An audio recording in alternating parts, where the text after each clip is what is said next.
The commander of the Libava naval base, Captain First Rank MS Klevensky, reported. Our troops are retreating to the north, strong pressure of tanks, continuous strikes on infantry from the air. Up to Libava on the way of withdrawal there are no equipped positions. At 8 o'clock the enemy took the city of Palangen. Now the enemy is 30 kilometers from Libava. We are ready for defense. By the tone of the report felt that Klevensky stunned by this development of events. We were also discouraged. The defense of the base from the land plans assigned to the land units, and we believe that if it comes to this, the army will repel the blow. Fleet commander called me, and the head of the operational department demanded once again to report what is currently in Libava. We listed in addition to two 130mm batteries, defending from the south and north of the approaches to the port, there is a 180mm railroad battery. From the air, the base is covered by 6 air defense batteries and the 148th Fighter Aviation Regiment of the Baltic Military District. From the land direction, Libava is defended by the 67th Rifle Division of the 8th Army under the command of Major General N.A. Didaev. This division is strongly stretched along the coast. Well, how can Klevensky help the division? At his disposal is a half crew, a machine gun company and cadets of the Naval Air Defense School, reported Pilipovsky. Komflot hesitated. Not much. And what ships were left there? After the departure of the 1st Submarine Brigade in the base, still remained 15 boats, of which 6 are in repair, 5 should go to Ust-Divinsk, and 3 Little and L3 are on patrol duty. I added that the destroyer Lenin was being repaired in the port of Libavske, and no less than 18 transports were standing by. In addition, 6 torpedo boats, 12 small hunter boats, and the minesweeper Fugas are in service. On Lake Derb is based 43rd Marine Air Reconnaissance Squadron of aircraft MBR-2. I see, said the commander. Check that all the extra ships went to Vindava and Ust-Divinsk. Communication with Libava was interrupted time and again. We had a lot of worries battles were going on at sea and over the sea, but my thoughts kept coming back to Libava. Mikhail Sergeyevich Klevensky, I had no doubt, would do his best. Quite recently, he and I had checked the sea defense of the base in the exercise, in dynamics. Everything was fine then. But will there be enough forces and means to resist the enemy now? In the evening, MS Klevensky again broke through to us on the VHF. I hear close artillery fire. Our southern battery has long been firing at the enemy. All day we are bombed. Now the 20th raid has begun. 4 of our submarines took positions in the sea, according to the plan of sea defense. The minesweeper Fugas is laying mines. 6 submarines have left for Ust-Divinsk and 8 transports for Ventspils. 10 ships so far left in the base. At this point, the telephone connection with Libava for a long time stopped. Komflot called Riga and Moscow, trying to find out the situation of the 8th Army, but no clear picture could be drawn up. As we learned later, already by the evening of June 22nd, Hitler's troops approached the southern outskirts of Libava. By fire of batteries of the base and heroic resistance of our infantry, the fascists were stopped on a boundary of the river Barta in 15 kilometers from a city. Informed us of this Moscow. Fleet commander first rejoiced and then gloomy. The Nazis bombed the army airfield. Fighter Air Regiment managed to fly from it somewhere. The regiment commander reported the situation in Libava. Is that clear? It's clear, but it means that the base was left without fighter cover. A phone call interrupted our conversation. I left the office, but soon Komflot called me again and silently held out a telegram from Moscow: send all M-type submarines to the area of Memel to defend the flank of our coastal front. I was surprised. But the front is already at Libava. The Admiral only waved his hand in reply. Will prepare instructions. A few minutes later he signed a radiogram to the commander of the submarine L3. Fulfilling the order, June 27th, the boat put near Memel mine barrier. Soon 3 transports with Nazi troops perished on these mines. The boat was commanded by Captain 2nd Rank PDD, Grishenko, who afterwards became famous throughout the country for his fighting deeds. It was pointless to send other boats to that area. in fact already in the rear of the front. Conflot reported his opinion to Moscow. They agreed. We had the impression that the General Staff had a poor understanding of the situation at the fronts. Its operational summary said German regular troops during June 22nd fought with the USSR border guards, having little success in some directions. In the afternoon, with the approach of advanced units of the Red Army Field Forces, but the attacks of German troops on the predominant length of our border were repulsed with losses to the enemy. That the enemy suffered heavy losses in this we did not doubt for a moment. We knew our Soviet people, their devotion to the motherland, their fearlessness in battle. But everything else in the telegram was far from the truth and caused only a feeling of annoyance. We received reports about the bombing of Riga and Vindava. Our base Hanko was hit from Finnish airfields. Fortunately, no serious damage. What about Libava? It became known that having failed to break into the city from the south, the fascists bypassed it and are now attacking from the east, from the Grubini area, at night called Rear Admiral P. Train-in. Yesterday evening the 43rd Naval Air Reconnaissance Squadron flew to Riga to Lake Kish. "What's the matter?" the commander asked. It turns out that the enemy approached Lake Derby east of Libava, where the squadron used to be based, and our seaplanes had to fly to Riga. It became obvious that Libava was surrounded. Soon this was confirmed by MS Klevensky, briefly reporting by radio that the base was already under enemy fire. Parts of the 67th Infantry Division are defending on the outskirts of the city. Through Moscow it was learned that the troops of the 8th Army waging continuous heavy fighting are already retreating to Riga. Libava remains surrounded. Commanders of submarines and transports, which arrived to Ust-Divinsk from Libava, confirmed that the garrison of the encircled base is heroically defending, but its forces are melting with every hour. By the way, later in the documents captured from the enemy was found a record marked June 25th due to stubborn resistance and heavy artillery fire. The offensive of the 291st Infantry Division is suspended. Yes, that was the case.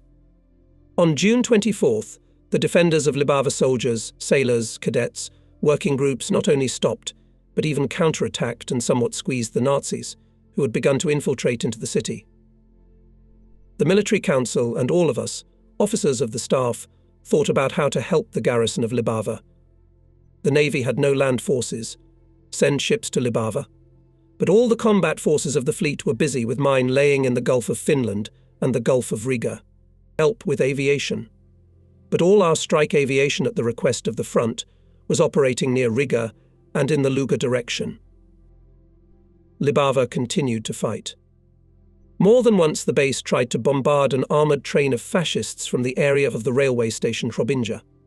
However, it was destroyed by the accurate fire of our naval batteries. From the area of Tosmari factory the enemy was expelled. But although short-lived, the appearance of enemy soldiers near the military harbour played a fatal role. The commander of the repairing destroyer Lenin, Lieutenant Captain Afanasiev, reasonably fearing as if the fascists had not captured the ship, blew it up. As the senior of the group of repaired ships, he for the same reason ordered to blow up and 5 submarines that were in the dock. After that, there were more explosions. The mine storehouse of the base was being destroyed. The commander of the frontier ships detachment and the commander of the raid guard, seeing the destruction of the base, left with their boats to Vindava. As a result, only transports and 5 torpedo boats remained in Libava. The 180mm 4-gun battery, no, 18, the pride of our railway artillery, was in a difficult situation.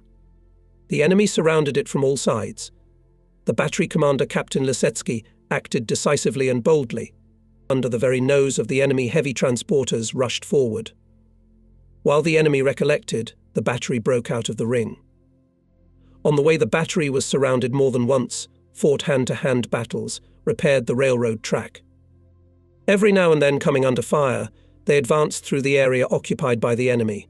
The battery was saved. It broke through to Riga, and then together with the units of our army withdrew to the east.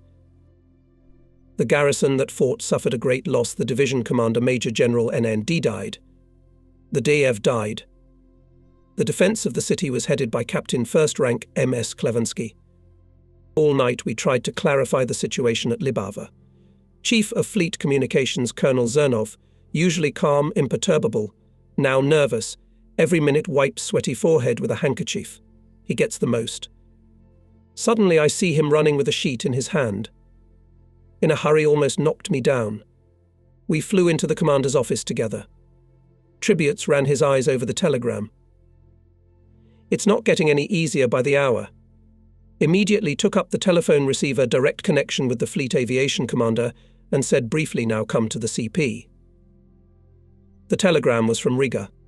Trainin reported that from Klevensky received a report 14 kilometers north of Pavloste, enemy landing.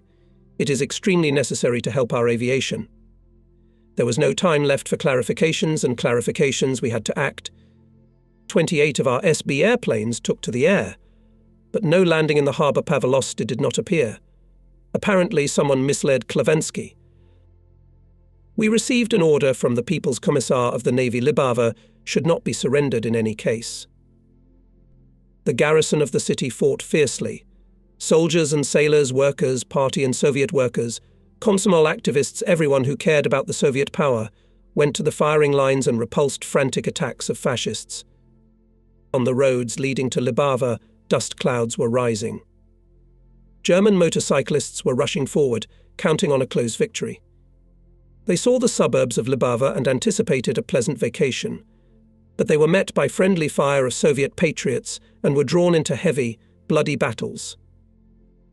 At the place of Rutsava, the Hitlerites were met by the fighting Komsomol detachment, which was commanded by the secretary of the district committee of LKSM of Latvia, Imants Sudmolis. Together with army units and sailors, Komsomol members repulsed countless enemy attacks. Immortal feats were made in these days by young Latvians. Komsomol member Modris Trimanis crawled with a bunch of grenades to a fascist tank and destroyed it. When fascists landed a parachute landing in the rear of our troops, Komsomol members led by their combat leader Imants Sudmolis rushed to search for the parachutists. All enemy infiltrators were caught or destroyed. Much time later, after Hitlerites broke into the city, they managed to capture the brave leader of the Komsomol detachment. Sudmolis died from tortures, but did not give away his fighting friends, who remained in the Libavian underground. After the war, he was posthumously awarded the title of Hero of the Soviet Union. At one of the defense sites, a detachment of sailors cadets of naval schools was commanded by Captain 3rd Rank Orlov. A handful of sailors, by fire of machine guns and rifles, grenades and bottles with combustible mixture for several days, repulsed attacks of German infantry and tanks.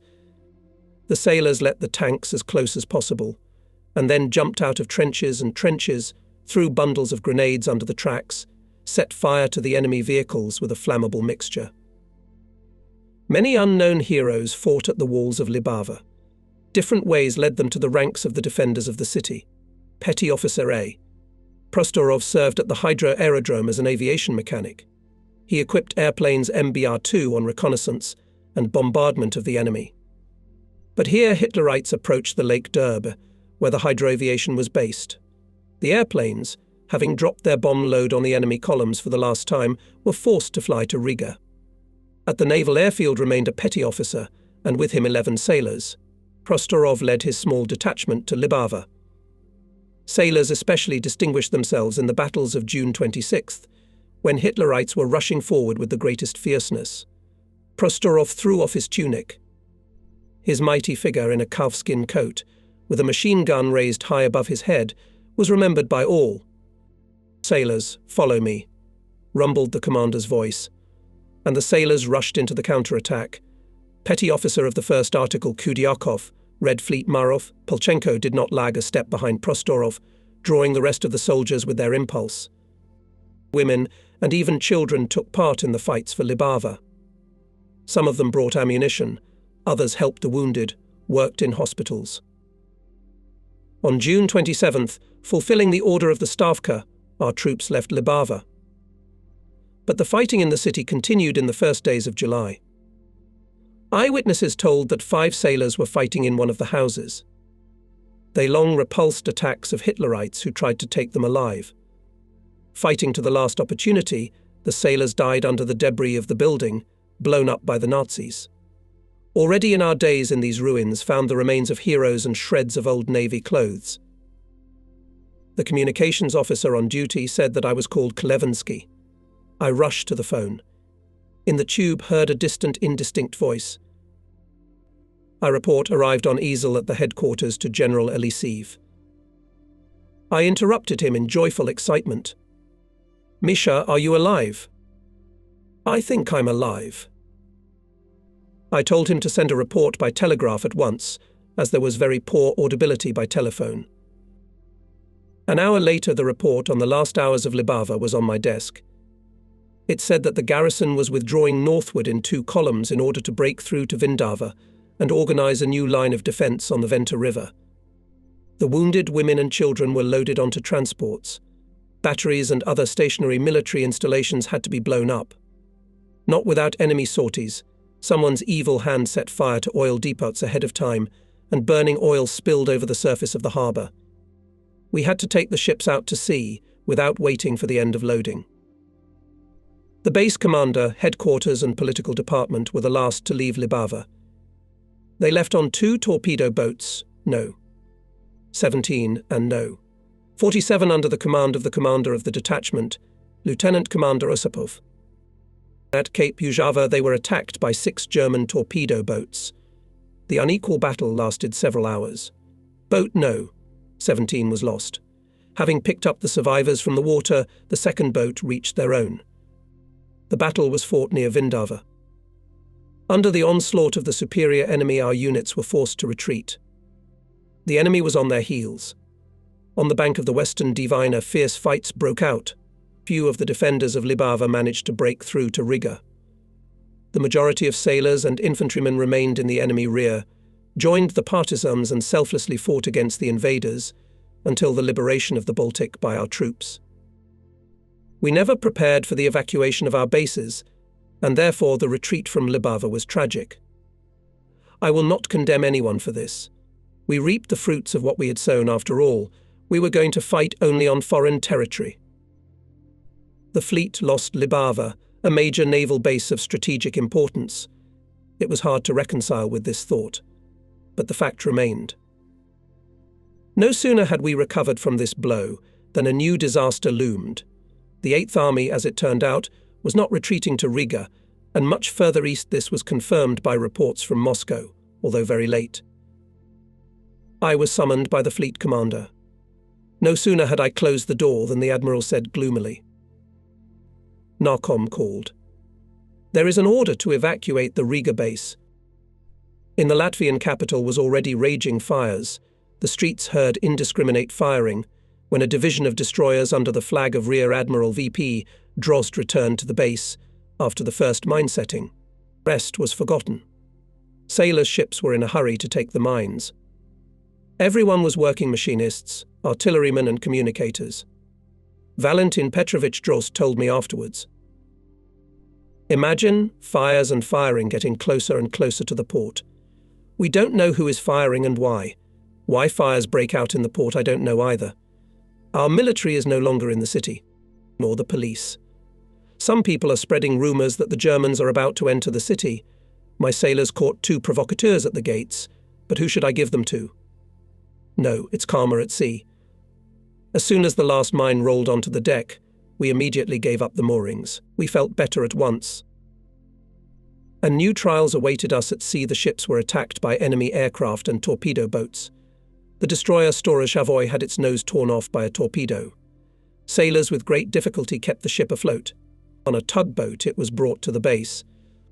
For 2 outings, destroyers put 500 mines barrage. According to our intelligence, 3 Nazi minesweepers were soon blown up on them, which were carrying hundreds of soldiers heading to Ventspils. In July, mine laying in Urban was resumed by ships based on Moonsund. In connection with the evacuation of Riga, we faced difficult tasks. The enemy mined huge areas of the sea. We had nothing to minesweep with not enough minesweepers. And in Riga stood the cruiser Kirov and large loaded transports.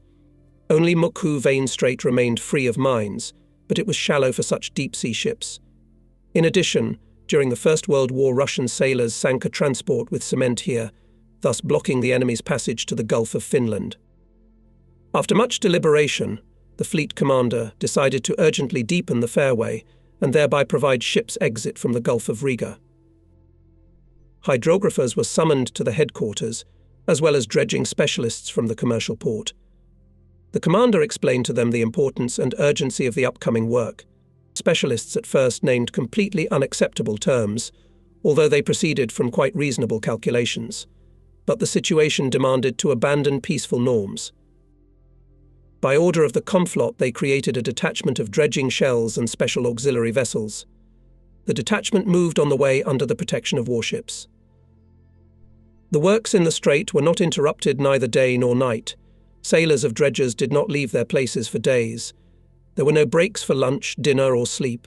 Food was brought to the battle stations.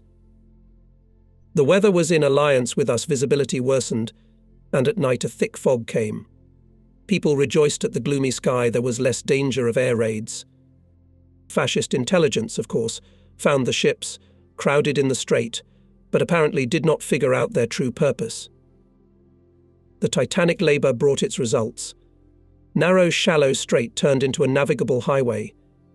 At first, ships with a shallow draft passed through it, boats, destroyers, small transports. The attempt of fascist aviation to bomb them at the crossing was not successful. The situation with deep-seated transports was worse. Without waiting for the end of dredging works, the sailors began to transfer cargoes to other ships. For 3 days, the transport's second 5-year plan was unloaded while it was able to pass the shallow places of the fairway. One by one, the transports left the trap and headed for Tallinn. The cruiser Kirov, the powerful icebreaker Keke, Voldemars and several transports with a large draft remained at the roadstead. We had to hurry. From hour to hour, we expected massive raids of fascist aviation. Guiding of the main ships was appointed for the evening of June 29th, when in the northern part of the fairway work was not yet over. In the most dangerous places, hydrographers put small buoys with a limited range of blue light. P. Drozd, who led the conduct of the cruiser, told me that any combat trip, any fight with the enemy for him was easier than that anxious night. At first we were working with our own machines, Valentin Petrovich told me. Then suddenly the red sand under the stern stirred up and all kinds of mud appeared. The machines were stopped. The hull of the cruiser touched the ground, and the grinding sound went straight to the heart. We on the bridge even shrank back. But we had to hurry before it got dark. Again we give the smallest stroke forward. The cruiser moved slowly, navigating by the faint lights of buoys. We strove to follow the fairway exactly. And yet at midnight again felt the shock, and the cruiser sat tightly on the stone bank. We stopped the course, and then how many towing lines were broken? We did everything we could. The nose of the cruiser was stubbornly sitting on the shoal. Only after 3 hours we got off the bank and went further. The next day the dredging works in the northern part of the strait were finished, and the cruiser passed the most dangerous place. It was safely followed by all transports and icebreakers. The 1st Submarine Brigade also passed safely to Tallinn. When Kirov passed the last fairway marks, all the ships, boats, tugs and dredgers were shouting hurrah, waving their caps and visors joyfully. The will, endurance and diligence of Soviet people won. The most valuable ships were saved. They went to the Gulf of Finland and stood in defense of Tallinn. The next day we received an order from the People's Commissar of the Navy to organize a detachment of ships consisting of 4 destroyers, 2 patrol ships and several minesweepers based in Moonsunda for the defense of the islands and the Gulf of Riga, as well as for mine laying and actions on enemy communications in the southern part of the Gulf. Fulfilling this order, we met with new difficulties, because the Moonsund archipelago had no anti-aircraft and mine protection, and most importantly, there was no fuel and fresh water for the ships. We had to think a lot about solving this problem. We had a lot of worries, but the heavy thought did not leave our heads. What happened at the front? Why are we retreating? Only 10 days of war, and we lost Libava, Riga, and it was time to think about the defense of our main base. Fighting off attacks. On the morning of July 6th, the head of the operations department told me, giving me the latest bulletin. The enemy occupied Ainaži. His motorized infantry and tanks are approaching Pärnu. The Estonian authorities are urgently evacuating the port of Pärnu. I read the telegram and asked, "Are there any of our units between Parnu and Tallinn?" Pilipovsky looked at me perplexed. "You know there are no units there at all." "Take the map. Let's go to the commander." We report the telegram to the commander. He silently looks at the map, then picks up the telephone. He calls Leningrad, Moscow. He asks insistently, "Who will defend Tallinn from the land?" "The Navy has no land forces. Both from Leningrad and Moscow, the answer is the same. You are covered by the 8th Army." Conflot sighs. "I heard that when the enemy approached the western Divina, now he is in Estonia, moving towards Tallinn, and we still do not know what the 8th Army is doing." The Military Council of the Fleet appealed to the government of the Estonian SSR for help in organizing the defense of the capital of the Republic. The Central Committee of the Party and the Council of People's Commissars of Estonia put at our disposal all the necessary means for the creation of engineering structures. The soldiers of the garrison went up to build the fortifications. 25,000 citizens took up crowbars and shovels. All construction organizations of the city with their equipment and stock of materials were mobilized. The chief of the engineering department of the fleet, military engineer of the first rank Konovalov, a first-class expert in fortification, was in charge of all these works. Tallinn turned into a front city, strict quiet, with patrols on the streets and checking passes in the evenings. 3 frontiers were being built: the main defensive line 9 to 12 kilometers from the city, the second line on the outskirts, the third in the city itself, on the approaches to the harbours and piers. People worked selflessly, often under enemy bombardment. In the city, hastily formed infantry units from sailors who came off the ships and volunteer workers. To help our land forces, the fleet headquarters prepared a sea landing. It was to land from ships in the rear of the enemy in the area of Parnu. To establish communication with the 8th Army, we, with the Chief of Intelligence, Major Frumkin, and the representative of the Central Committee of the Party of Estonia, Bukharev, went to the army headquarters, which, according to our information, was 50 to 60 kilometers southeast of Tallinn. We left in a passenger car. In an hour we arrived in the supposed area of the headquarters location, but found no one there. There was not a living soul in the surrounding farms.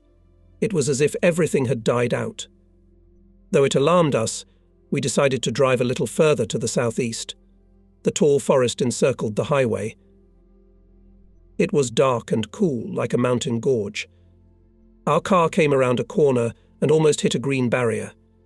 The road turned out to be littered with huge pine trees. The chauffeur braked sharply. We jumped out with automatic rifles and lay down in a roadside ditch.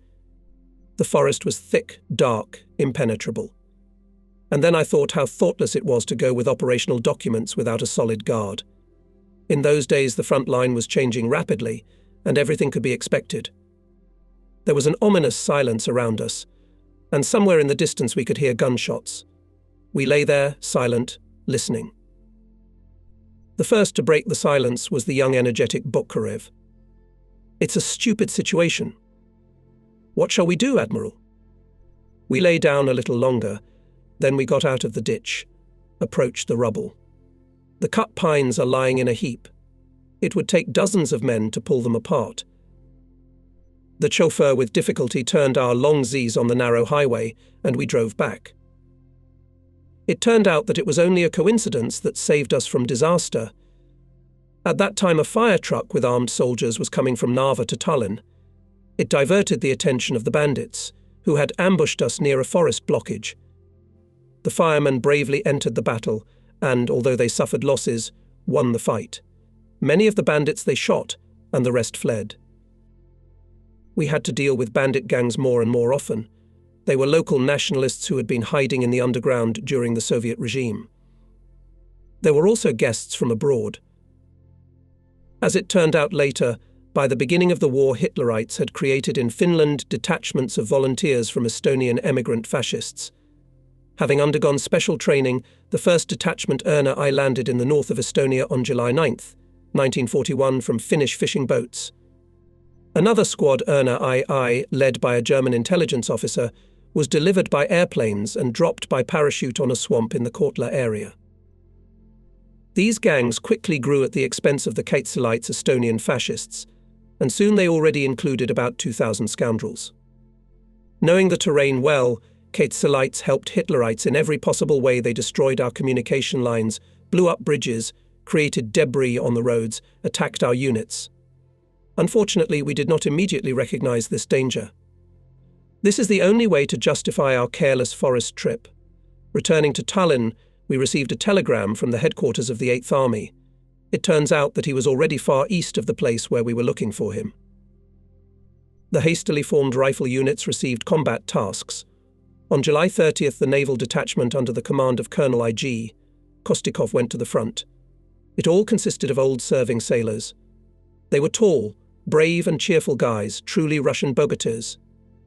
The detachment firmly settled on the highway Pärnu-Tallinn and delayed here the advance of the enemy, which gave us the opportunity to complete new formations for the defense of the city and build the necessary engineering obstacles. The situation was becoming more complicated every day, but the high morale of sailors and officers on shore and on ships remained unchanged. The faith in the victory of our cause was strengthening. Fleet party organizations conducted tireless educational work. In these difficult days, the desire of people to connect their lives with the party and Komsomol increased even more. In July, the party organizations received 4 times more applications for admission to the party than in June. All these applications were imbued with the deepest sense of patriotism. Sailors wrote from the bottom of their hearts the following words: "I want to die for the motherland as a communist. I believe that only with the party we will win. Lenin's cause is immortal. Death to the fascist bastards." Hundreds and thousands of these stirring human documents were considered at party meetings. To cover Tallinn from the south, in the Pärnu and Paldis directions, the fleet commander ordered Colonel T.M. Parafilo to set up a barrier to the south of Marjam consisting of 1 battalion of a separate brigade of Marines, and to the north the other 3 battalions of the same brigade took up positions.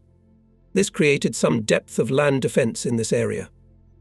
The Paldiski area was covered so far only by the men of the construction battalion. Our forces in this direction were small, but still the road to Tallinn and Paldiski was covered. Fleet units and NKVD units were gradually deployed around Tallinn. The Estonian government began to create national formations. Who would unite all these forces and lead the land defence of the base?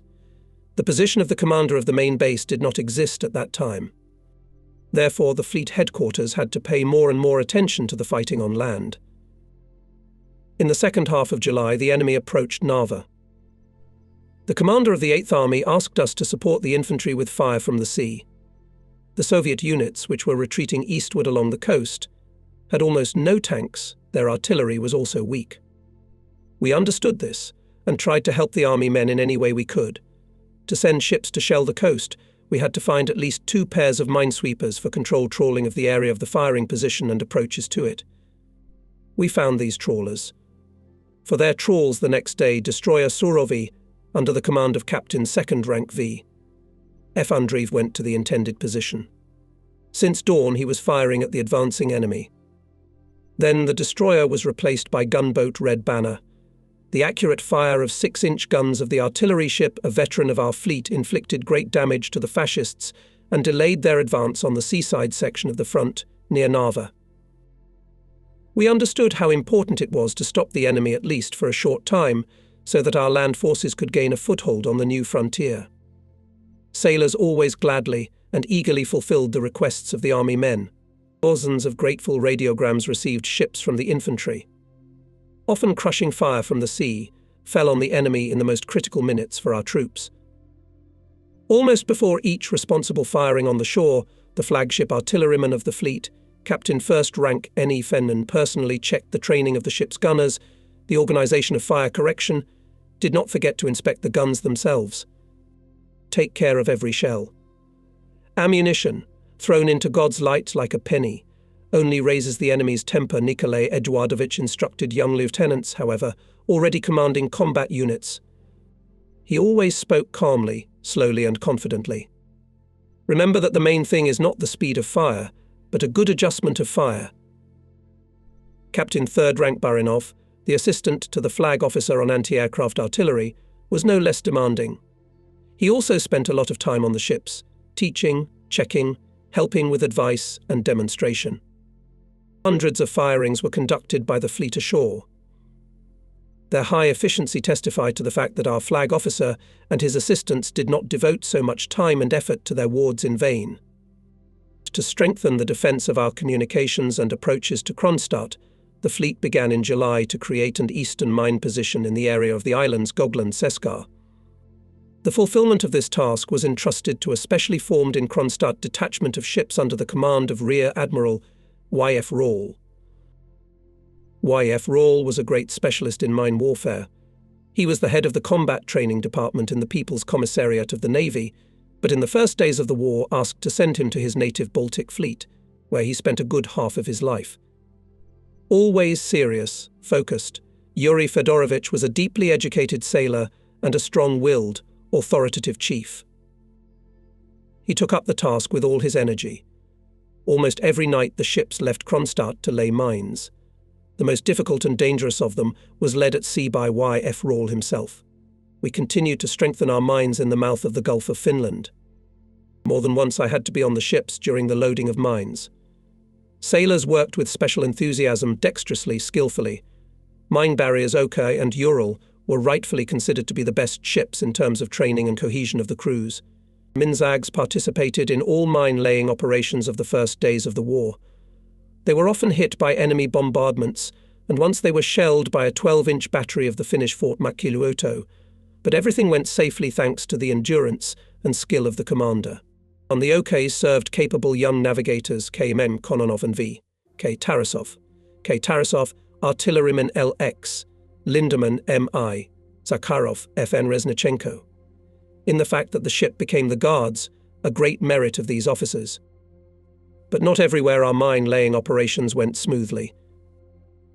Once, with a load of mines, went to the Gulf of Riga detachment of 3 destroyers and 2 patrol ships. It was commanded by Captain First Rank Koroshkin, who kept his flag on the patrol ship Tucha. In the covering detachment were 2 destroyers Strong and Angry, also loaded with mines. Our aerial reconnaissance before this reported that the enemy in the bay is not.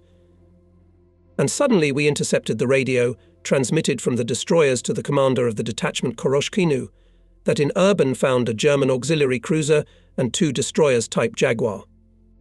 This stunned us at headquarters. Where could a cruiser with destroyers appear in the strait if they were neither at sea, nor in Vindava, nor in Libava? However, the report was on the table. Reported to the fleet commander. He ordered our aviation to bombard the fascist ships. Bombers of Colonel Krokhalov, hero of the Soviet Union, immediately flew to the specified area. And there was already a battle. True, neither cruiser nor destroyers at the enemy was not. There were only a floating base and 2 minesweepers. But they were the first to open fire, and all our ships were stuffed with mines. To fight in such a position is more than risky. And yet the destroyers of the covering squadron opened fire from the extreme distance. Under the cover of a smoke screen, the enemy began to withdraw. But one enemy shell still hit the stern of the destroyer Strong. From the explosion ignited a smoke bomb, and then one of the mines. The fire could spread to other mines, and then the ship would have died. Wounded Senior Red Ensign I.P. Yuloshenko, Petty Officer of the 2nd Article V. Karpov, Senior Red Ensign V. S. Alexandrov and Lieutenant S. Alexandrov and Lieutenant M.Y. Gorovoy rushed to the place of fire. They threw overboard a burning sabre, managed also to throw overboard a blazing hot ball of mine. The explosion was prevented and the ship was saved. Captain First Rank Koroshkin, having received a report on the discovery of the enemy cruiser, ordered his ships to withdraw and dump the mines, so that, freed from the dangerous cargo, to engage in battle with all forces. But the enemy at once lay on a reverse course. From the fire of 2 destroyers of our advanced detachment, and from the impact of bomber aviation the fascist ships received significant damage. They had fires, but still they went to Riga. And our mine setting failed. Mines were dropped to the south of Svorby Peninsula. We returned to Moonsund. Well, one learns from mistakes, but we were convinced more than once what golden men on our ships. 4 sailors of the Strong were awarded the Order of the Red Banner for their courage and determination in eliminating the fire. We had a dispute in the headquarters. Could Captain 2nd Rank G. Esabashvili, commander of the cover group, rush to attack the enemy, having on the decks of both destroyers full stock of mines? Of course, this is madness after all. The slightest splinter hit the mine could raise the entire ship in the air. After all, so a little bit, and did not happen with Strong. Another thing, if the cover squad was free of mines. In this case, he was obliged to destroy the Nazi ships. He had a clear advantage in artillery. Yes, in an effort to quickly do away with mine laying, we overdid it, turning all destroyers into mine barriers, and in fact, leaving the squadron without cover ships. We learned a lesson from this incident. Operational Duty Captain 3rd Rank V. Andreev brought me an urgent report of our land reconnaissance. The enemy broke through to the area of Mariam. I am used to seeing Andreev restrained, judicious. Now he is visibly worried. The Nazis are only 60 kilometers from Tallinn. At the commander I catch a new member of the Military Council of the Fleet, N.K. Smirnov, Chief of the Rear Michigan Moskalenko, and Chief of Intelligence N.S. Frumkin. Divisional Commissar Nikolai Konstantinovich Smirnov, an experienced political officer. We were familiar with him in the joint service in the Baltic in his younger years. Conflot preoccupied measuring the land map with a circular. Yes, we can't delay. It is decided to raise on alert all construction units and a brigade of Marines Colonel Parafilo and send them to the area of Mariam at the roadstead to deploy the fleet so that the ships can freely maneuver and fire on the shore. All ships are ordered to allocate landing parties. For years, the fleet has been preparing for battle on the high seas to repel enemy landings and support the maritime flanks of the army. But where is this notorious flank now, if the 8th Army is continuously retreating, and we don't even know how to find its headquarters? Tallinn is preparing to fight back. The ships have taken their positions on the roadstead. The Central Committee of the party and the Estonian government have called on the communists and all workers to take up arms. The city has frozen. Not a single light. The population strictly observes the rules of camouflage, but somewhere in the streets you can hear incomprehensible, still rare shooting. Fascist spies from local nationalists are acting. Panic rumors are spreading in the city. Fascist youths call us on the phone, threaten us, gloat. Sometimes they succeed in spreading fear and nervousness. The local authorities of Haapsalu city, located 100 kilometers from Marjam, hurried to burn the railway station, warehouses, fuel supplies, destroyed all the tracks. The intention to leave nothing for the enemy is commendable, but it is a misfortune when it is carried out prematurely. With the destruction of the railroad station, we lost telephone and telegraph communication with Rohukula and access roads to this important port for us. The ships based here, we were forced to transfer to the island of Easel. Soon the 249th Rifle Regiment and the Marine Brigade concentrated in the area of Marjama. And this immediately brought results. The fascist troops stopped. They hastily pulled up here their motorized infantry and self-propelled artillery.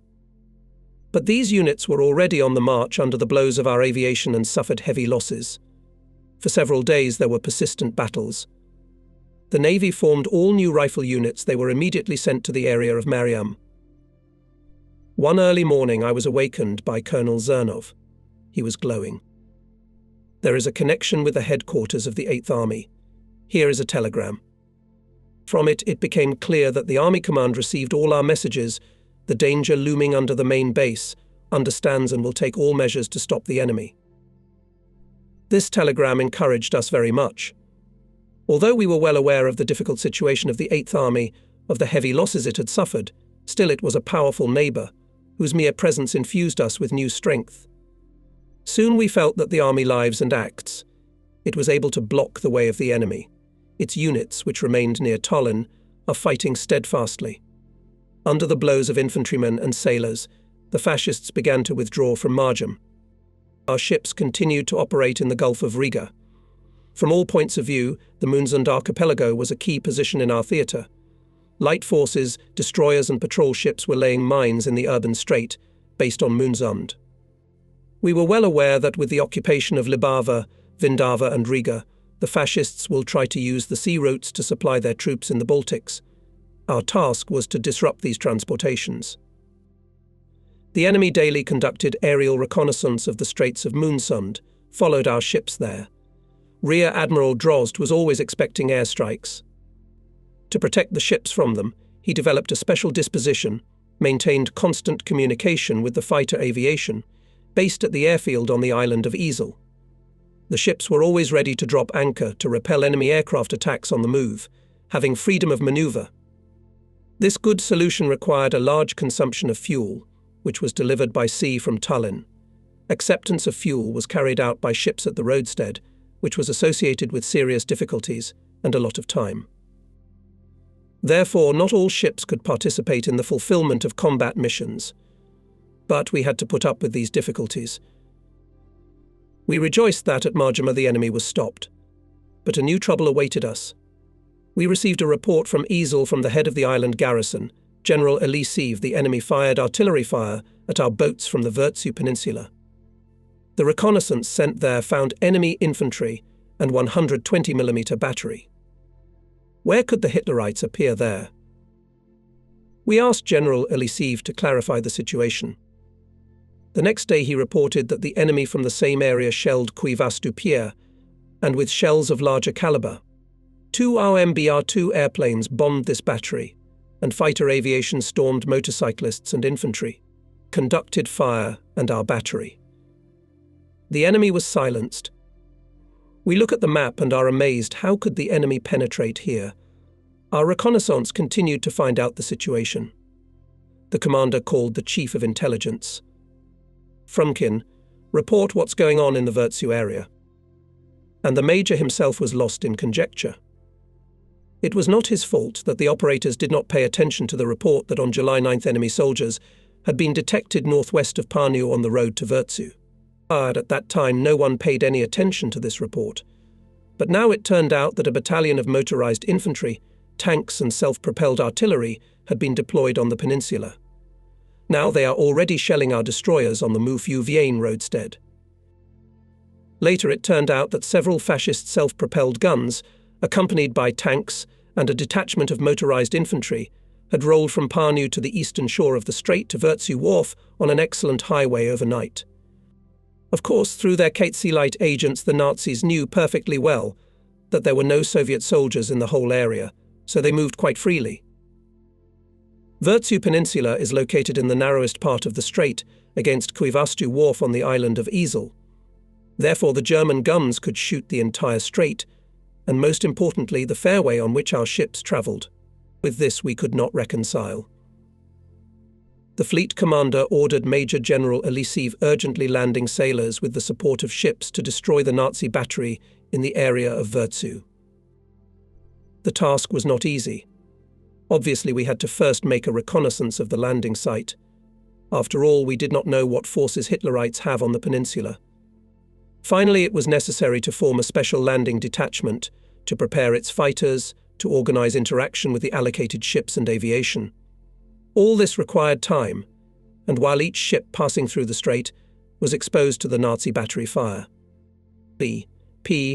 Drozd organized a special smoke in the fairway at the time of passage of ships. It helped not a single enemy shell did not hit the target. But to go in a cloud of smoke, listening to the whistle of shells and the rumble of their close bursts is not a pleasant occupation, especially when you consider that the ships, usually loaded to capacity with mines, passed only 4 kilometers from the enemy battery. Coastal artillery Ezel many times fired on the peninsula, trying to destroy the enemy guns, but those, apparently all the time changing positions, and cover them failed. Rear Admiral Drozd told me. Returning from the mine laying. When approaching Virts, I commanded full speed.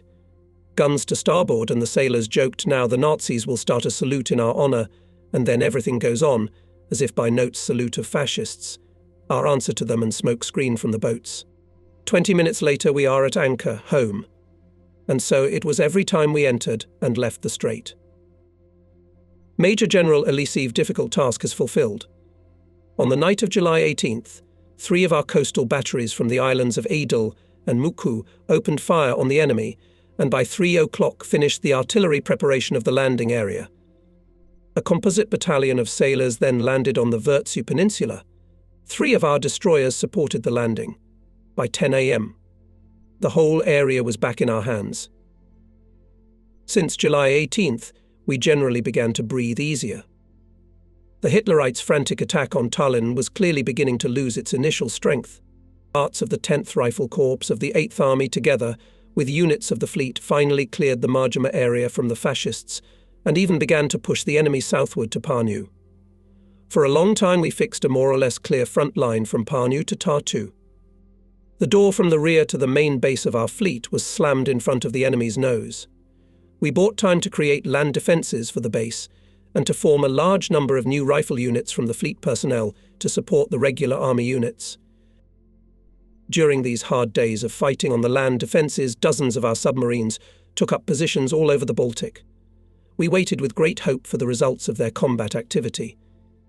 However, the first reports from the sea saddened us. The submarine warfare was also not as planned in our plans. Submarine commanders searched for the enemy, repeatedly met his convoy, but those consisted of small ships and went under the coast at extremely shallow depths, where our boats could not come within torpedo salvo distance. There were other difficulties. They were revealed during a conversation with boat commanders who had just returned from their positions. I remember how the commander of the Sheikh 311, with frustration and indignation, reported, "Comrade Rear Admiral, it hurts to the point of pain. I clearly saw the fascist transports, but they were in Swedish territorial waters and under the reinforced protection of patrol ships." Always lively and witty, the commander of the 2nd Submarine Brigade, Oral, with a serious look, asked, "Could it be that they were travelling along the very edge of territorial waters?"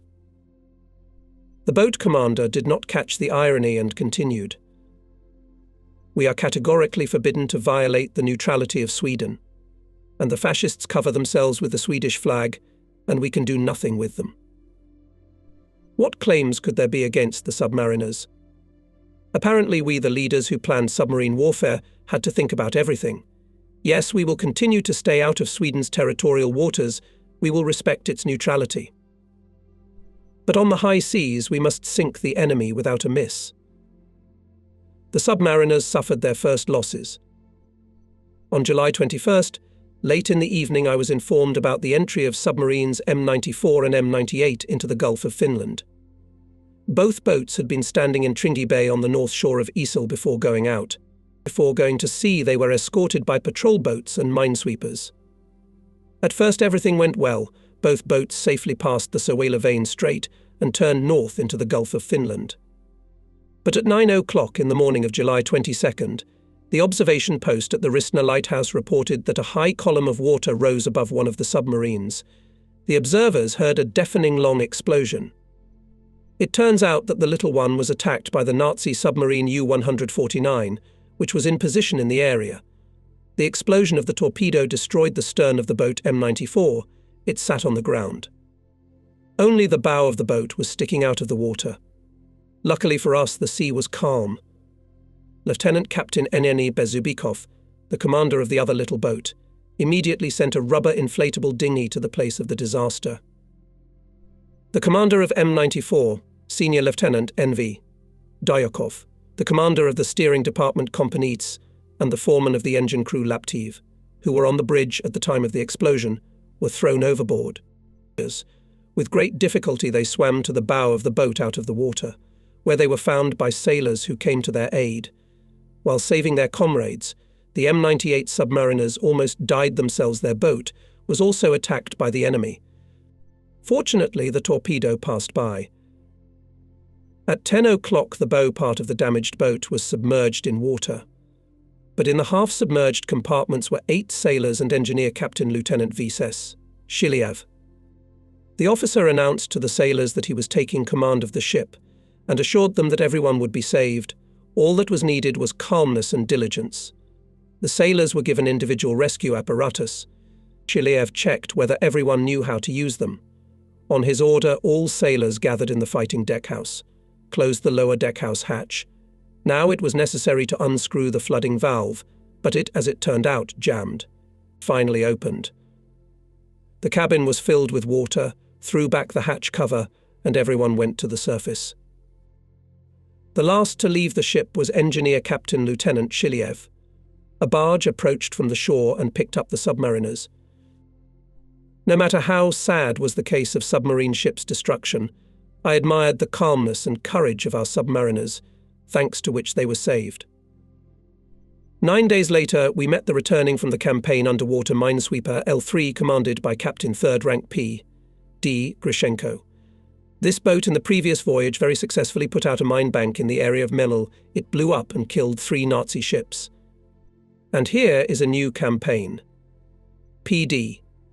Grishenko told us in detail about the actions of his ship. On July 15th, L3 together with S8 left Tallinn. Before entering the Baltic Sea, both boats were escorted by minesweepers and 2 airplanes, Sea Scouts MBR-2. Having arrived safely in the area of Cape Blusterort in the southern part of the Baltic Sea, P.D. Grishenko made 2 days of persistent and meticulous reconnaissance on himself. The commander of the submarine barrier wanted to put mines where enemy ships are sure to run into them. The boat walked for a long time, changing courses. The commander's persistence was successful. On the 3rd day of the search, acoustician reported that he hears the noise of propellers. The commander went to approach and soon saw in the periscope 2 trawlers. They were moving with a trawl. Having determined the course of the Nazi ships, P.D. Grishenko turned around and went 2 cable meters ahead of the minesweepers. It was a daring decision. An hour later, told Grishenko, the minesweepers turned on the reverse course. So did we. And in another hour, when the minesweepers turned around again, we snuck under them, followed their trawl, and began to put mines in the strip they had trawled. We, of course, guessed that they had trawled the path of some of their ships. By 15 o'clock, the laying was finished, and having made sure that none of the mines had floated, we moved away from the fairway and stopped the cars. The acousticians were continuously listening to the sea, and just before dinner, at 18:00, everybody in the boat heard a great explosion. Hurrah, hurrah went through the boat. There was no end to the joy. It's the first, joked the submariners, and there were still some goodies left for others. The boat had to leave here as quickly as possible. Therefore, the sailors did not hear the second explosion, they learned about it later. On the mines put by the Soviet boat, another fascist transport exploded and died. When returning from the position at Cape Steinnorth, the fascists discovered the boat and for almost a whole day pursued and bombed it. L3 was damaged but did not lose its fighting ability and came safely to the base. Many damages were repaired on the move. The work was led by Engineer Captain Lieutenant M.A. Krastelev, a talented and experienced specialist. Soviet submariners withstood the tests with honor.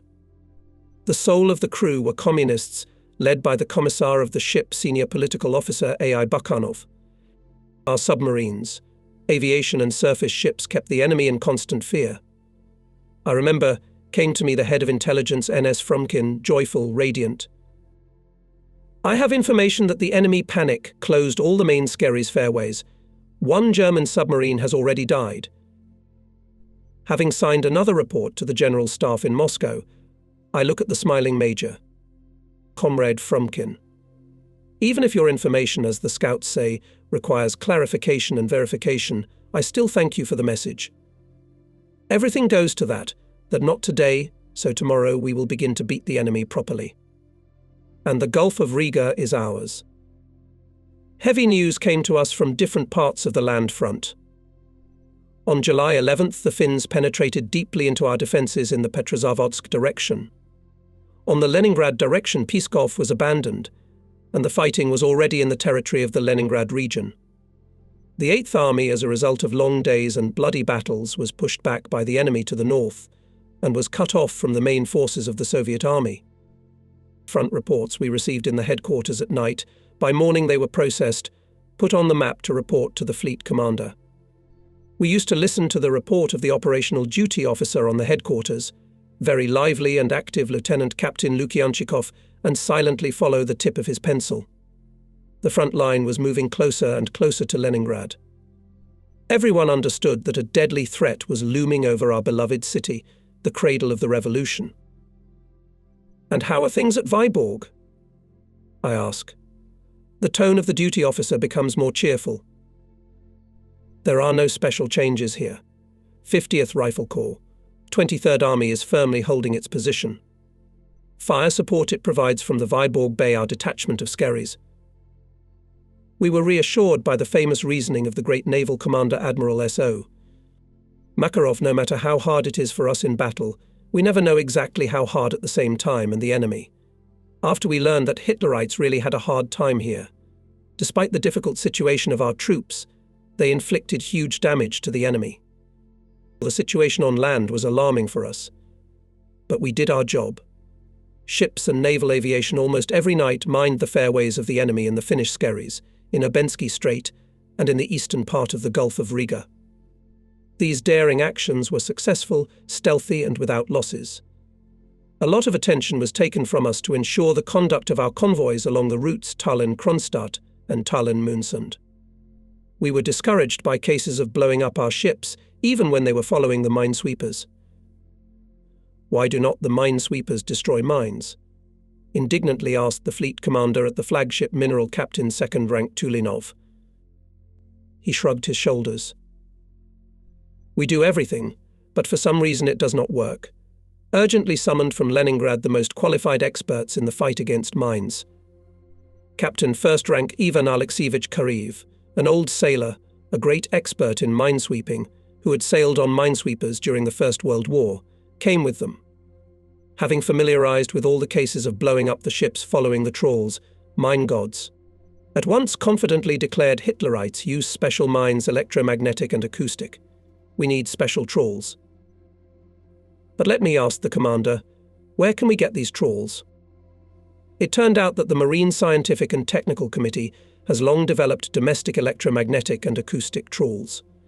They have already passed all the tests and received the highest marks. Now both trawls are being further improved, Kareev calmly explained. This reference amazed us all. We, it turns out, have good trawls, but we want to make them even better. And meanwhile our ships are being blown up and sunk, and people are dying. The fleet commander requested through Moscow at least 2 copies of electromagnetic and acoustic trawls. A few days later a wooden trawler with an electromagnetic trawl came to Tallinn from the Scientific and Technical Committee. We let it into the very thick of mines. It worked perfectly. The newest magnetic mines exploded far beyond its stern. Soon a second ship came in. There were no more electromagnetic minesweepers yet. If only we'd gotten such wooden boats before the war. They would have saved dozens of ships and hundreds of human lives. We in the headquarters understood perfectly well that the enemy would try to widely use the Obenski Strait for their maritime transportation. That's why we mined the strait, sent here submarine patrols, kept destroyers in Moonsund, torpedo boats at Minchu Pier, and a squadron of bomber aviation at Kagul airfield on the island of Isle. The shore-based 180mm battery on the Svorby Peninsula was also aimed at the strait. Planes of the 73rd Air Regiment were conducting a continuous reconnaissance of the area. I was not once present at the telephone conversations between the fleet commander and the commandant of the island area, Elisiv. Alexei Borisovich asked Komflot, "How are things in Urban?" The general invariably replied, "Everything is in order, the reconnaissance flew, the enemy was not detected. Observers of our battery are also both watching the strait. Once again check the readiness of torpedo boats and aviation. Do not miss the convoy." A few minutes later, a similar conversation took place on the phone with the new commander of the fleet aviation, General M.I. Samokin. He usually answered, "Do not miss. We will strike." And it had to happen. On July 11th and 12th, operational air reconnaissance at sea was not conducted, as the entire 73rd Air Regiment carried out combat missions on the land front. Not without reason, says the proverb, where there is thin, there is torn. On July 12th, the commander of our heavy battery on the peninsula Svorby, Captain Stiebel, suddenly reported that he was shelled by 3 Nazi destroyers. The Nazis were shooting badly. There were a lot of underflights.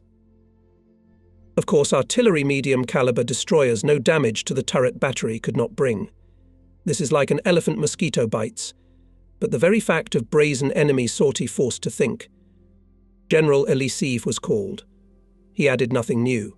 The destroyers appeared, shot and disappeared from sight. In the afternoon, from the airfield of Kagul flew our fighter plane for reconnaissance of the strait. As already mentioned, we had no other airplanes that day. Every 10 minutes I call the duty officer on communications and ask if there are no reports from the scout. No, nothing has been heard so far.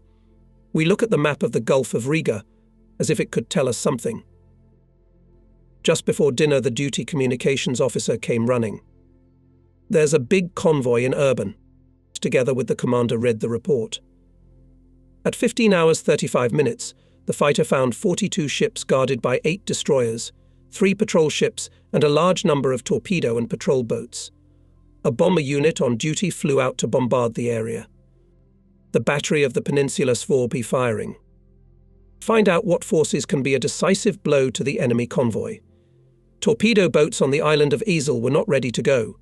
5 destroyers in Moonsunda, after a trip to the Urbensky Strait, take fuel from barges and tankers, and will be able to go to sea only at midnight. The commander of the detachment of light forces, Rear Admiral Drozd, who was in Tallinn, urges the commander of the fleet to allow immediately go to Moonsunda with 2 destroyers, Stierigushi and Angry. Komflot gives the OK, and both destroyers at full steam go to sea. VP Drozd contacted by radio with all his ships and orders them at 3 hours 30 minutes to be at Karasar. We at headquarters follow the unfolding of events. Something to think about. The enemy is detected at 15.35. We at headquarters learned about it 2 hours later, and destroyers from Moonsunda will leave only at 4 a.m., in other words, 10 hours after the discovery of the convoy. That's what it means, not to have a systematic reconnaissance, secured fleet anchorage, well-organized supply. And communications today did not work very well. Fleet commander orders an immediate airstrike on the convoy with all possible forces. 24 bombers took off from the airfield and took a course to the sea. At 20.00 received a report from the submarine S-102 at Cape Kolkasrags detected a large convoy. Enemy ships go under the very shore in shallow places. Watching the operator, Captain Lieutenant Ovechkin, putting the convoy's location on the map, Pilipovsky, head of the operations department, slowly said with annoyance, "Cape Kolkasrags is the end of the strait." And I immediately understood Grigory Yefimovich's thought the enemy had already passed the strait. He had only 60 miles to Riga, 6 to 7 hours to go. Why are the hour hands moving so fast? Time had never run so fast. Komflot calls the Air Force commander every now and then. "Samokin, what have you heard?" "Nothing yet." "They're looking." "Where did the convoy go?" Finally, it came the long-awaited report from the pilots. But the one we least expected. Our planes didn't find the enemy. Bombs were dropped on alternate targets. There's no time to oohing and aahing. The commander orders to immediately search for the convoy and organize a second strike, now not only by aviation, but also destroyers and torpedo boats. Flew instructions to the Sea Rear Admiral Drozd, General Elisiv on Isel and General Samokin at his CP. At the second hour of the night flew out for reconnaissance another fighter plane. The commander and all of us did not leave the map, waiting for news from Elisiv. Why is the scout silent? After all, every minute is precious. At the door appeared the head of intelligence, Frumkin. I came up and quietly asked him, "How are things under Mariama?" "I see that the major is tired, covered in dust." "Not good yet. The fascists are pressing again." The communications officer on duty interrupts us. He has a telegraph ribbon in his hands. Komflot takes it and loudly reads General Elisiv's report. A convoy was found near Cape Masrags. 4 gunboats have gone out to attack. "How many miles from this cape to Riga?" asks the commander of the duty operator. 30. All mentally calculate, will the convoy have time to take refuge in Riga before it is attacked by our forces? And then time seemed to stumble and stretched slowly. Torpedo boats at sea. In the air bomber aviation. We're waiting for results, and still no results. Finally a call from the island of Isel. Squad torpedo boats under the command of Senior Lieutenant Vladimir Gumenenko. 2 hours. looking for the enemy. Still found it, and at 4 o'clock in the morning, despite the strong guarding of the convoy, made a daring attack from short distances. The boats received direct hits of shells, but safely returned to the base. Gumanenko reported the sinking of 2 German transports in the area of Cape Mesrags. After the departure of the boats began attacks on the convoy by our bomber aviation. Pilots observed direct hits of bombs and the death of transports and minesweepers. The strikes were carried out in groups of 5 to 9 airplanes. In total, more than 70 airplane sorties were made. The attacks did not stop until the convoy pulled into the western Divina. And it would have been even better for the torpedo boats if the aviation had struck just before their attack and thus reduced the convoy's course. This would have made the attack of the gunboats much easier, but alas, this could not be done. This was at 11:30, and our destroyers approached only at 13 hours. One destroyer slipped behind the entrance buoy, fired at the tail of the convoy. After that, Rear Admiral Drozd had nothing else to do but to return to Moonsund. On this day, the Nazis for the first time suffered at sea solid losses. 3 large transports, 25 different small ships were blown to the bottom. Our pilots shot down 8 enemy planes. And yet we were not satisfied with the operation. Torpedo attack would have been much more successful if the bombers hit the convoy not later and before the attack boats. And in general, we did not get the interaction of aviation with the ships. And how poorly worked our intelligence. As a result, some of the enemy ships reached their destination, and there was a full opportunity to send them to the bottom, every last one of them. We thought a lot about it then. Our pilots and torpedo men fought heroically, and it was not their fault that the case was not brought to the end. After a careful study of all the events of the day, we made a number of important decisions. And first of all, we tried to improve air reconnaissance of Libava, Vindava and Urbensky Strait. We also revised the communications scheme and simplified it. It was obvious that reports about the enemy should be transmitted immediately to the commander, who, without waiting for special instructions, can immediately strike at the enemy. Under our previous scheme, reports went through many instances, and as a result, we, for example, learned about the enemy last, although the organization of strikes on convoys by different forces largely depended on the fleet headquarters. July 15th. Our mine torpedo aviation put mines directly on the approaches to the River Daugava.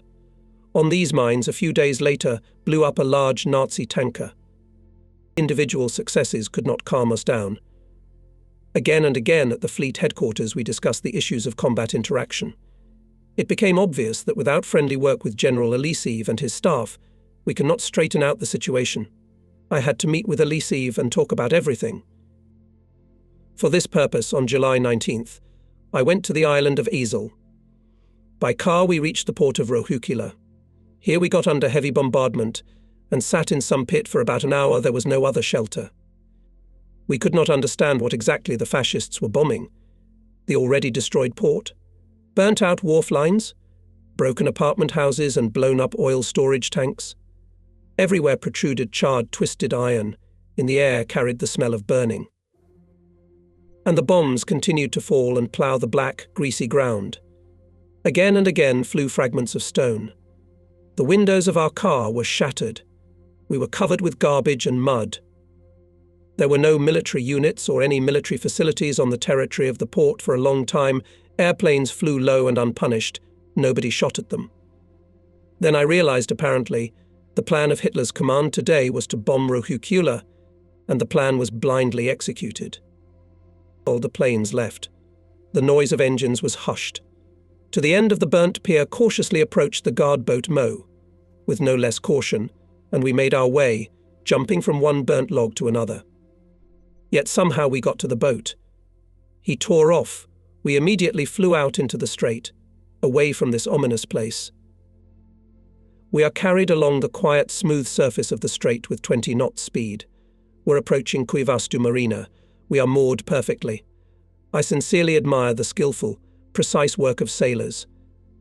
As a former chief mate of the destroyer, I am quite satisfied with it. Thank you, bosun, you have a good mooring crew. I say goodbye to the tall petty officer of the first article. He smiles quite a lot. On the shore, I am met by the Chief of Staff, Lieutenant Colonel A. I. Oktinsky, a sturdily built, trim middle-aged man. We get in the car. I ask to drive as quietly as possible and scrutinize the area. On both sides of the highway is boiling work sailors, Red Army soldiers and local residents build pillboxes, bunkers, digging ditches, install hollows. Closer to the coastline are erected anti-landing obstacles and urgently completed battery. It is necessary to tell directly the headquarters of General Elisiv correctly located its forces. Exactly in these bays Hitlerites after tried to land their paratroops and were shamefully repulsed. During the whole day I did not see a single person who was not engaged in affairs related to the defense of the island. The natives had organized themselves into building parties. Sailors and soldiers were bringing in and dropping off materials and engineering parts. The clanking of iron, snorting of trucks, blows of shovels and axes, and sometimes deafening explosions the rocks were being destroyed with Tolkom. The commander of the coastal defense of the Baltic area, aka the commandant of all the islands, or as we called him in telegrams, KRBOBR, Major General A. B. Elisiv, an old Baltic sailor Bolshevik, together with Brigade Commissar G. F. Zaitsev invested a lot of energy to prepare a worthy response to the enemy. Their labours were not wasted, each island turned into a mighty fortress. The headquarters built itself a good command post of field type, with reliable protection from aviation bombs. General Elisiv met me near his dugout, where there was a small table and 2 benches. Many formation chiefs were not very clear about the staff work and its specifics. They explained all failures and difficulties by the lack of authority of their own or higher headquarters. I had already gotten used to it. No sooner had we settled down at the table than the general began to lay out his claims.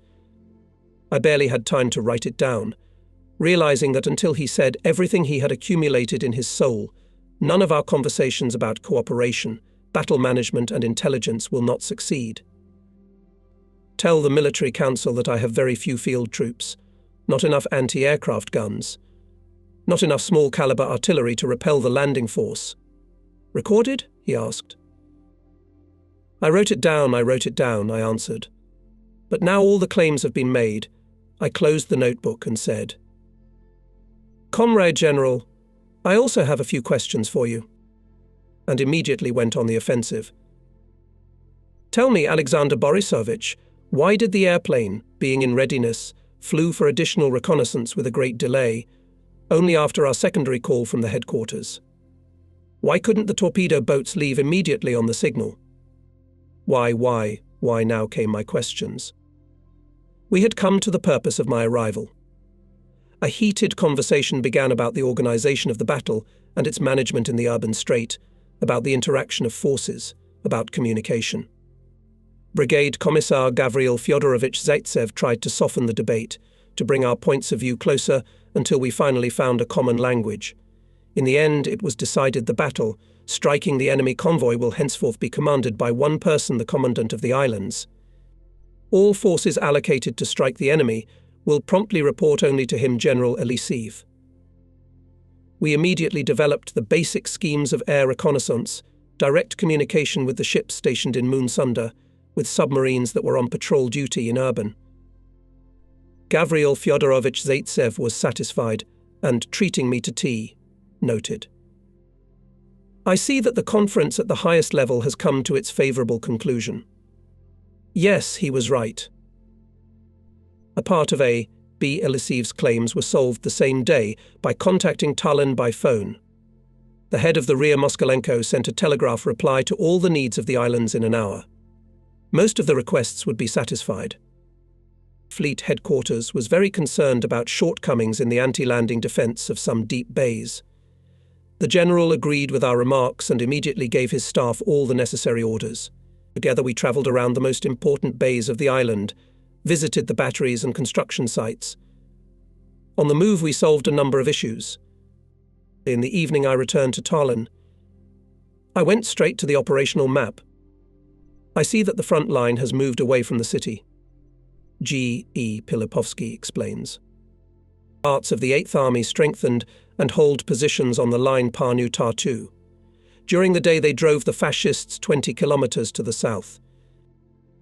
That's good. And how are things at sea? The chief of the operations department takes the magazine. As if it's not bad either. Torpedo boats captains second-rank Cherokov and Solomatin made a successful raid and again put mines on the fairways at the Finnish base Porvoo. I'm looking at the map. And what are these crosses? I ask the operational duty captain, Lieutenant Ovechkin. Usually rosy-cheeked, fresh as a cucumber, Ovechkin today something greyed, it seems, tired much, but still smiling. It is our boats on the return near Carey Island met 4 enemy patrol boats. 2 of them were drowned. Their graves are marked with crosses. Conflot ordered to pass this place by control trawling, Pilipovsky adds. The enemy may have placed mines there. I gave the necessary orders. While we were talking, the frantic crackling of anti-aircraft guns began. Ships and batteries on the shore were firing. White tulips dotted the blue sky. Fighter planes were screeching. After about 10 minutes everything quieted down, only to start again soon. At precisely defined times, morning and evening, an aerial scout appeared over Tallinn. Just that evening it was shot down by either pilots or anti-aircraft gunners. It's not important. What's important is that it was shot down. The pilot who parachuted down was captured and brought to our headquarters. Sailors from the guards had a lot of trouble to deliver this soldier. In one piece on the way there were many people who wanted to give him a poke. At the interrogation, the Hitlerite behaved pathetically and cowardly. He could not tell us anything useful. The results of the measures we had taken had an effect. All convoys in Urban were now detected in time, and crushing blows were dealt to them. Early in the morning of July 26th, the operational duty officer at headquarters reported to me. Again a convoy, but very strange, only 2 transports, and guard ships 18. So the transports are carrying some particularly valuable cargo. Fleet commander, listening to the report, thought about the map. The case was complicated by the fact that at this time in the Urbensky Strait, a group of our ships put mine barriers. But there is no bad without good. Taught by bitter experience, we this time, in addition to aerial reconnaissance mine laying, covered also squadron destroyer. It could also be used to hit the enemy. Aerial reconnaissance sent a timely report. The convoy was detected in the sea on the approach to the Urbensky Strait. Conflot decided to send bombers and torpedo boats under cover of fighters to strike. Urgent dispatches flew to the destroyer at sea, to the aviation headquarters, and to the headquarters on the island of Ezel. At our control center calculations were made, it was clarified when, where and to whom to fly or go to sea. The destroyer was sent to Cape Kolka to intercept the convoy and to continuously monitor it. The same task was assigned to air reconnaissance. It was the continuous tracking of the detected enemy that we lacked in our past actions on convoys. We lost the enemy then. Now it did not happen. That's why the whole operation was different. At 13 hours 23 minutes, Lieutenant Captain S.A. Osipov with his detachment of torpedo boats under the cover of fighter aviation went to sea from Mintu Pier on the peninsula Svorby. And since the enemy was under our observation all the time, in an hour the boats easily detected the convoy in the area of Ovisi Michaelbeck. Went 2 transports under the protection of 2 destroyers, 8 patrol ships and 8 torpedo boats. The convoy approached our mine barriers, as close as possible to the shore. Our aviation, which flew out to bombardment, also immediately detected the enemy, and even before the approach of torpedo boats, struck a powerful blow to the convoy. A fascist tanker caught fire. The ships of the convoy broke the formation, slowed down, and that was all that the gunboats needed. They rushed at the enemy. The Nazis, fighting off our planes, saw the boats when they were already rushing at them. Enemy ships opened heavy fire on the boats. Osipov, hiding behind the smoke of the burning tanker, and then, putting his smoke screens, was able to bring his boats to the enemy without losses. But at 14 hours and 48 minutes, the gunboats made a torpedo attack. The second transport was sunk. His death was observed by the crews of all our boats. Severely damaged were 2 destroyers and 1 patrol ship. In addition, our fighters shot down 2 German planes. This meant a complete defeat of the enemy convoy. Clear interaction of aviation and ships brought its fruits. Skillful tactical interaction showed the Baltic and August 1st. Air reconnaissance that day timely detected a detachment of fascist ships, 5 destroyers and minesweepers. Aviation quickly pointed our torpedo boats at the enemy. Captain Lieutenant S.A. Osipov and Senior Lieutenant V.P. Germanenko dashingly attacked the enemy from 9 to 11 cable meters.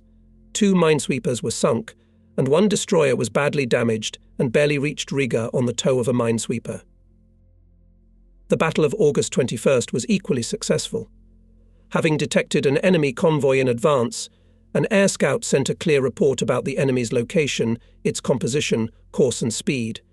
Having received such a signal, our destroyers Artem and Surovy under the command of Captain 2nd Rank S.D. Solukin immediately dropped anchor.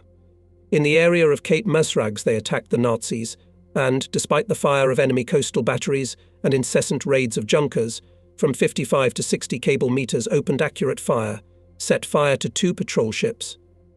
A large self-propelled barge, moving as part of the convoy, itself was thrown out on the coastal rocks. A few days later it was smashed by a storm. During the departure of our ships on them were dropped more than 100 bombs. Continuously maneuvering, destroyers managed to dodge direct hits and safely returned to Moonsund.